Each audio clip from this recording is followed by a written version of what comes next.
And now to news from South Asia. Several Dalit organizations have called for Bharat Bandh today to protest against the alleged dilution of the SCST Prevention of Atrocities Act. The protests have been carried in many Indian cities, including Punjab and Bihar. Hundreds of protesters halted trains in Ara and Araria districts of Bihar. Protesters also staged demonstrations in various cities in Punjab, including Ludhiana. The Central Board of Secondary Education, or the CBSE, has postponed all Class 12 and 10 examinations scheduled for today in Punjab in view of the protests. Now, the Bandh has reportedly been supported by various organizations, including Peasants and Workers' Party, the Prakash Ambedkar-led Bharat Bahujan Mahasangh, and the Centre of Indian Trade Unions, or C2. On March 20th, the top court took cognizance of the alleged misuse of the SCST Act and held that a public servant can only be arrested after approval of the appointing authority. Keeping in view the anger among the Dalit community, the centre has decided to file a review petition in the Supreme Court over this ruling. All right, joining me live from the WION newsroom is my colleague Karthikeya Sharma. Morning, Karthikeya. What's the situation like on the ground as we speak about these protests? See, two things. Two things have happened. First is that there was a petition in the Supreme Court, right.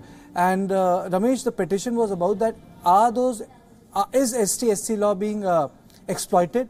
Now there are two laws in this country. One is anti-dowry law, one is ST-SC law. What makes them very, very different from our criminal procedure code, Ramesh, is that in case if the FIR is registered after primary complaint, then you will be arrested immediately, and bail can only be obtained from High Court, which means that the lower courts or the sessional courts are not involved.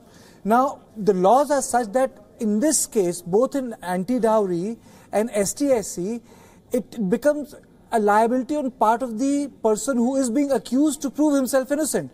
So if a person accuses you of a crime, then he does not need to prove it. It's almost like a French law. Then the onus lies on you to prove yourself that you are not guilty. Now, India being a multi-ethnic, multi-religious and a caste-polarized society, often it has been noticed that personal enmity and other feuds of property acquire dimension of caste on issues which perhaps would not have gone in that terrain, but the law is such that the politics at lower level, the law becomes a tool, it becomes a weapon. Law gets weaponized in this.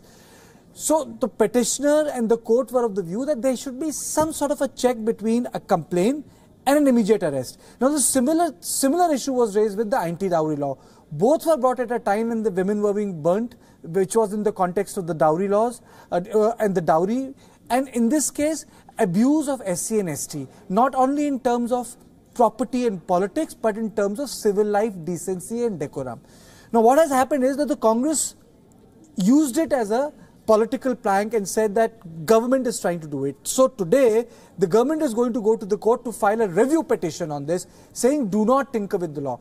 But I would say, Ramesh, the unfortunate part is that most of the laws are built in context of a time frame. For example, reservations were built for 10, 20, 30 years. But now no one can talk about doing away with reservation, leave alone talk about the nitty-gritty of the creamy layer. Similarly, the laws like ST-SC laws and the dowry laws are required laws. But no one talks about the fact that the law can also be misused. And the court is not asking the law to be repealed.